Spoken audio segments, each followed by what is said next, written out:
Tout débute avec un jeune garçon appelé Steve qui nous entraîne dans l'univers déchaîné de Minecraft. Nous explorons le surmonde, la surface du monde principal, un terrain de jeu infini regorgeant d'aventures, des récits prêts à être dévoilés. Bien qu'enfant, Steve aspirait à devenir le plus grand mineur au monde, guidé par sa passion pour l'exploration, la construction et la création d'objets. Cependant, chaque fois qu'il tentait de pénétrer dans la mine locale, un vieillard grognon lui barrait l'accès. Il existait une règle stricte, les enfants n'étaient pas autorisés, seuls les adultes l'étaient. Les années passèrent, et Steve devint enfin adulte, mais la vie ne s'est pas vraiment déroulée comme prévu. Il se retrouva à vendre des boutons de porte pour subsister. Oui, des boutons de porte. Un travail monotone, répétitif, jour après jour. Il ressentait que sa vie s'évanouissait doucement. Puis, un jour, en déjeunant seul, il se rappela ce rêve oublié de son enfance. Avec une nouvelle flamme dans son cœur, il décida de retourner à la mine. Cette fois, rien ni personne n'allait l'arrêter, et bien sûr, il y parvint. Bien que le vieil homme fût toujours là, Steve persévéra, commença à creuser frénétiquement, comme s'il voulait récupérer tout ce temps perdu. C'est alors qu'il découvrit deux artefacts étranges, un cube de cristal et un autre nommé le cube de création. Lorsqu'il les assembla, boum, un portail s'ouvrit vers un endroit magique, le surmonde. Un univers où tout était réalisable. Il rencontra même un mouton rose. Avec sa laine, il bâtit 3 magnifiques maisons, devenant ainsi l'architecte de ses propres aspirations. Au fil de ses aventures, Steve croisa un loup sauvage qui tenta d'abord de le dévorer, mais avec un os de fémur savoureux, il domestiqua la bête et le nomma Denny. Dès lors, ils devinrent inséparables. Ensemble, ils construisirent des merveilles, façonnèrent le monde à leur manière, et bientôt, tous les animaux les rejoignirent en paix. Avec le temps, en construisant et en explorant, ils découvrirent, jusqu'au jour où Steve tomba sur des ruines anciennes. À l'intérieur, un coffre parfaitement disposé. Dans ce coffre, un nouveau portail. Celui-ci menait au monde souterrain appelé le Nether, une dimension sombre et tordue où la créativité n'existait pas. C'était rempli de piglins, des créatures avides et cruelles semblables à des cochons, servant tous une puissante sorcière nommée Malosa. Cette sorcière porcine devint maléfique après une enfance douloureuse. Elle rêvait d'être danseuse, mais ses semblables se moquaient.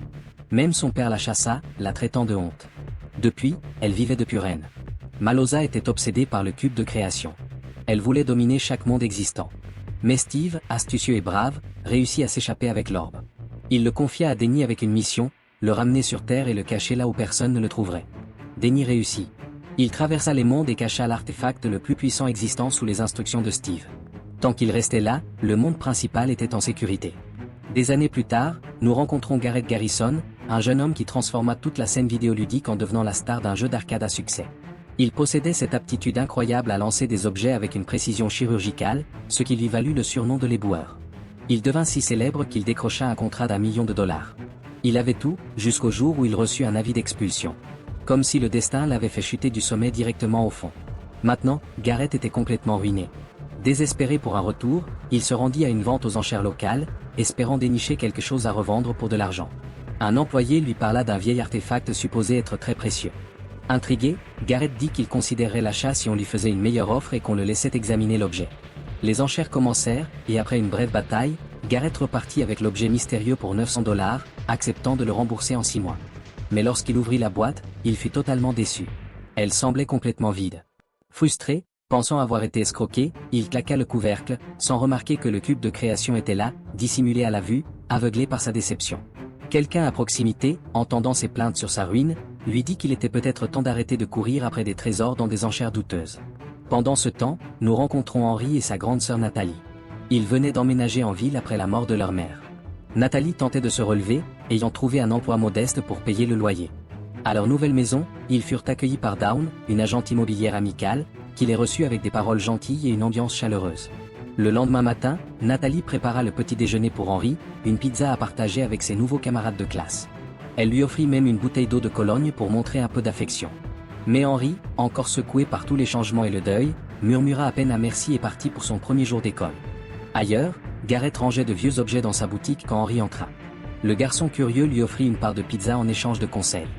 Garrett, qui aimait se faire appeler le vendeur du jeu de la vie, plaisanta en disant que sa sagesse coûtait 50 $ de l'heure. En riant, il laissa échapper de vraies paroles.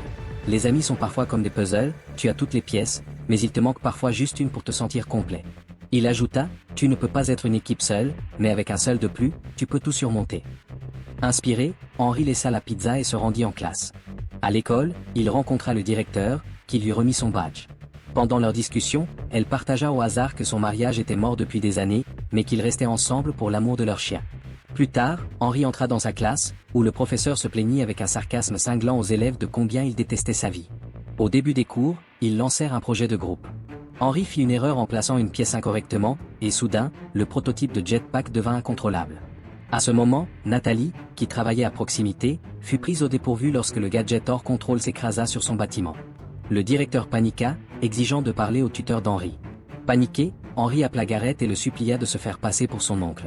Dès que Garrett apprit qu'Henry avait 26 $ en liquide, il accepta, tentant d'expliquer la situation au directeur. Henry repéra l'étrange cube dans l'arrière-boutique de Garrett et posa des questions à son sujet. Garrett haussa les épaules, disant qu'il le vendait pour 95 $, ignorant totalement ce que c'était. Mais en fouillant dans des cartons, ils trouvèrent un vieux manuel d'instructions. Un avertissement en grosses lettres se démarquait, en aucun cas l'orbe et le cube de cristal ne devaient être combinés. Il ajoutait même, jamais, même si tu as cassé le cube en pensant qu'un trésor était caché à l'intérieur. Naturellement curieux et ignorant l'avertissement, les deux décidèrent de vérifier. Ils se dirigèrent vers une mine abandonnée pour tester si l'objet avait un pouvoir, sans savoir qu'ils s'apprêtaient à lancer une aventure qui changerait leur vie à jamais. Pendant ce temps, Nathalie remarqua qu'Henry n'était pas là. Inquiète et à court d'options, elle appela l'agente immobilière Down. Grâce à une application de suivi, Down parvint à le localiser. Il explorait une vieille mine abandonnée. Sans perdre une seconde, elles se précipitèrent pour le retrouver. Lorsqu'elles arrivèrent, elles virent quelque chose de fou et sérieusement dangereux. Le cube mystérieux brillait, projetant une étrange énergie qui attirait Henry vers lui. Sans réfléchir, elles se jetèrent toutes sur lui.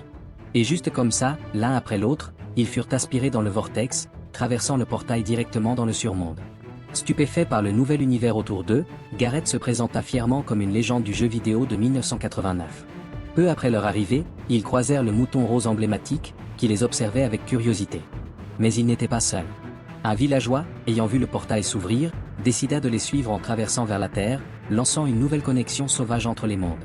Pendant ce temps, dans le Nether sombre et vide, les piglins, épuisés de creuser sans trouver d'or, subissaient la colère de Malosa, qui menaçait de les transformer en côtelettes de porc juteuses si elles ne s'enrichissaient pas bientôt. Juste à ce moment, elle capta un signal, le portail des orbes recommençait à s'activer. Elle se précipita pour confronter Steve, toujours son prisonnier. Elle savait qu'il avait volé l'orbe. Sans trop de drame, elle le libéra, mais lui imposa une condition brutale. S'il voulait sauver son loi doré Denny, il devait rendre ce qui lui appartenait. De retour dans le surmonde, Garrett tentait trop fort d'impressionner le mouton rose, le suppliant de lui confier des quêtes pour trouver de l'or. Le temps passa. Rien. Puis, soudain, Denny le loup chargea et poussa un hurlement puissant. Le mouton rose recula, et toute la zone devint silencieuse. Mais ce silence ne dura pas. Des bruits terrifiants commencèrent à monter. Squelettes, araignées géantes, zombies et creepers surgirent des ombres, attaquant de toute leur force. Tout le monde courut pour sauver sa vie. Henry ne paniqua pas. Il utilisa son intelligence et commença à construire avec des blocs, créant des défenses pour protéger les autres. Garrett se cacha jusqu'à ce qu'un creeper explose près de lui, le laissant sonner. Son cri trahit sa position, et bientôt, les zombies l'entourèrent. Dans le chaos, le mouton rose fut également capturé. Juste à temps, le reste du groupe vint aider Garrett. Le combat fut intense, jusqu'à ce que, de nulle part, Steve arrive comme un véritable héros. Avec une habileté incroyable, il anéantit tous les ennemis, laissant tout le monde sans voix. Puis le soleil commença à se lever, et comme à l'horloge, les zombies brûlèrent sous la lumière du matin. Steve leur dit qu'il était là pour l'orbe de Dominion qu'il avait créé, leur proposant un marché. Il les aiderait à rentrer sur Terre, mais en échange, il garderait l'orbe. Sans le cube de cristal, il n'y aurait aucun moyen de rentrer en sécurité, alors il devait soit le récupérer, soit trouver une autre solution unique. Pendant ce temps, le villageois qui les avait suivis à travers le portail fut percuté par la Jeep du directeur de l'école. Conduisant distraitement, elle tenta, gênée et inquiète d'un procès, de jouer la carte de la décontraction, lui offrant le dîner et disant « Tout le monde veut me poursuivre ces jours-ci, mais tu sembles raisonnable. » De retour avec les enfants, le groupe arriva dans un village paisible abritant des habitants calmes et des villageois curieux. Ils rencontrèrent aussi de nouveaux personnages, un cochon légendaire, un lama sage, et un golem de fer géant gardant l'endroit avec honneur et force. Pour se ressourcer, ils s'assirent tous pour un repas de poulet rôti. Steve, toujours prudent, les avertit que le poulet était cuit sur de la lave encore chaude. Mais Garrett, trop fier pour admettre sa faiblesse, ignora l'avertissement, prit une grosse bouchée et endura la douleur juste pour sauver la face devant tout le monde. De retour dans le Nether, Malosa perdait la tête. Fatiguée des échecs constants, elle invoqua le plus puissant général de son armée, Shangus, le cochon le plus fort, ironiquement, le plus gentil de tous. Elle lui dit que 4 étrangers, les Taurons, comme elle les appelait, avaient l'orbe. Avant de l'envoyer, Elle lui donna un talisman de verrue du Nether pour empêcher lui et ses troupes de devenir du bacon zombifié en chemin. Plus de bêtises. Elle donna l'ordre, récupérer l'orbe, quoi qu'il en coûte. Pendant ce temps, dans le surmonde, le groupe continuait vers le légendaire manoir. En chemin, ils accédèrent à l'inventaire de Steve, un espace magique rempli d'outils, de gadgets et de toutes sortes d'objets utiles. C'est là qu'ils trouvèrent la perle d'Andé, un objet épique permettant de se téléporter là où on la lance. Bien sûr, Gareth, fidèle à lui-même, l'utilisa immédiatement sans réaliser que c'était la dernière. Plus tard, Steve leur montra comment fabriquer des outils avec des matériaux du monde. Inspiré, Gareth construisit sa propre arme, un peu maladroite mais fonctionnelle. Henry, de son côté, combina des objets aléatoires du monde réel avec de l'équipement Minecraft et créa quelque chose de remarquablement utile. Plus tard, Gareth prit Steve à part pour discuter. Il admit avoir lu la note cachée dans l'orbe et demanda directement des nouvelles du trésor. Steve avoua, oui, il avait une réserve de diamants, mais ils étaient profondément enfouis dans les mines, loin du manoir. Les atteindre serait risqué, mais Gareth ne s'y a pas. Il le regarda dans les yeux et dit, pas de diamants, pas d'orbe. Alors, ils partirent pour les mines. Alors qu'ils s'apprêtaient à partir, boum, les piglins apparurent. Le général Chungus se présenta à Steve poliment, mais avec un ton disant, je pourrais te tuer en un instant. Comme d'habitude, Steve tenta de prendre les choses en main, mais Gareth, un peu jaloux et avide d'attention, intervint. Armé de son arme bricolée, il chargea sur Chungus et manqua, frappant presque Steve à la place. Chungus ne fut même pas égratigné, et le chaos éclata. Tout le monde se dispersa dans la bataille. Nathalie et Dawn se retrouvèrent dans un groupe, tandis que les garçons, Gareth et Henry, furent séparés. Avant de se séparer, ils convinrent de se retrouver au manoir pour aider. Steve s'échappa et reçut des ailes volantes spéciales, mais n'en avait que 2 paires. Dans un mouvement surprise, il plaqua Gareth et s'envola avec lui. Ce qui suivit fut une véritable chasse aérienne. Ils traversèrent des murs en courant, évitèrent des attaques brusques, réalisèrent des cascades folles pour distancer l'armée des piglins. À un moment, ils survolèrent un champ paisible rempli de pandas endormis, totalement inconscients de la folie au-dessus. Finalement, Gareth et Steve activèrent le mode chute d'eau, atterrissant parfaitement dans un lac, sans une égratignure. De retour sur Terre, le directeur de l'école profitait d'un rendez-vous surprise avec le villageois qu'elle avait percuté. Avec sa Jeep. Pendant le dîner, elle admit qu'elle venait de divorcer, disant que son ex-mari manquait simplement de personnalité. Pendant ce temps, dans le surmonde, Steve se confia sur Malosa. À l'époque, elle rêvait d'être une danseuse de classe mondiale. Ses mouvements étaient fluides, élégants, bien en avance sur les traditions rigides du Nether. Mais son père la chassa, humilié par sa passion. Après cela, elle renonça à la beauté et à la créativité pour toujours. Maintenant, si elle obtenait l'orbe, elle détruirait le surmonde avec toutes ses créatures innocentes. Mais Steve était déchiré. Il avait besoin de l'orbe pour sauver son loi doré d'Eni, toujours retenu en otage par Malosa dans le Nether. Pendant ce temps, Nathalie et l'agente immobilière Dawn firent une rencontre inattendue. Elles se retrouvèrent face à face avec nul autre que Denny, le loup légendaire de Steve. Le reconnaissant, Dawn lui offrit astucieusement un os pour gagner sa confiance. Le loup, touché par le geste, leur permit de s'approcher. Sachant qu'il appartenait à Steve, elles décidèrent de suivre Denny, espérant qu'il les mènerait au reste du groupe. De retour sous terre, les garçons atteignirent enfin les profondeurs où les précieux diamants étaient cachés. Mais soudain, Steve, avec son flair aiguisé de mineur, détecta une odeur nauséabonde, qu'il connaissait trop bien. La puanteur immistakable d'une verrue du Nether, et cela ne pouvait signifier qu'une chose, le grand cochon était là. Steve paniqua, de vieilles tensions refirent surface. Henry s'en prit à Gareth, furieux qu'ils aient perdu les diamants. Gareth, amer et blessé, répondit froidement, « J'ai besoin de ces diamants. C'est ma seule chance d'arrêter d'être fauché. Tu ne comprendrais pas. T'es qu'un gamin. » Mais Henry le regarda dans les yeux et répondit, « Ouais, je suis un gamin, mais t'es pas seul. Je suis ton ami. » Gareth se tut. Ému par les mots d'Henry, quelque chose changea. Un nouveau lien se forma. Ensemble, ils commencèrent à planifier un cambriolage du manoir. Selon Steve, l'endroit avait 3 niveaux. Le premier étage était gardé par des villageois entraînés au combat, durs, disciplinés, sans fioriture. Le deuxième étage était contrôlé par les mages noirs d'Evoca, capables d'invoquer de purs cauchemars. Le dernier étage abritait le cristal Enderman, gardé par l'Enderman lui-même, un tueur capable de vous éliminer d'un seul regard. Avant qu'ils ne puissent agir, les villageois tendirent une embuscade aux adultes et les traînèrent dans un club de combat clandestin, brutal, sans règles. Steve, observant depuis l'ombre, resta caché. Gareth, forcé de monter sur le ring, fut poussé au centre. Son adversaire, un petit zombie cavalier monté sur un poulet sanguinaire vicieux. Cela semblait ridicule, mais le petit gars se battait comme un démon. Pendant ce temps, Henry parvint à se faufiler jusqu'au coffre-fort du 3e étage. La pièce était sombre, étrange, et l'enderrement l'attendait. Sans issue, Henry saisit son épée de diamant et chargea. La bataille fut féroce, mais avec courage et habileté, Henry l'emporta. Pour sa victoire, il réclama son prix, la sphère de téléportation, un objet mystique permettant de sauter instantanément à travers le monde, et peut-être au-delà. Après être sortis du manoir, épuisés mais si près de compléter leur mission, le groupe se retrouva face à son pire cauchemar, Maloza. La sorcière porcine les avait traqués en utilisant le parfum magique de l'orbe. Avec un sourire malicieux, elle arracha le cube de création et le cristal en dermant. Pas de combat, pas d'avertissement, juste de l'arrogance. Elle disparut dans les ombres du Nether, comme si elle avait déjà gagné. Steve et Henry, écrasés, tentèrent de s'enfuir, sachant qu'il n'y avait aucun moyen de récupérer les artefacts. Mais Garrett ne bougea pas. Il fixa droit devant lui, les yeux brûlants de défi. « Si je tombe, dit-il, je tombe avec style. » Il leva les bras et cria, « Ça demande du heavy metal. » Et avec ça, il déclencha une explosion massive, un dernier recours pour empêcher Maloza de les anéantir. L'onde de choc projeta tout le monde au sol, meurtri et à peine conscient parmi les décombres.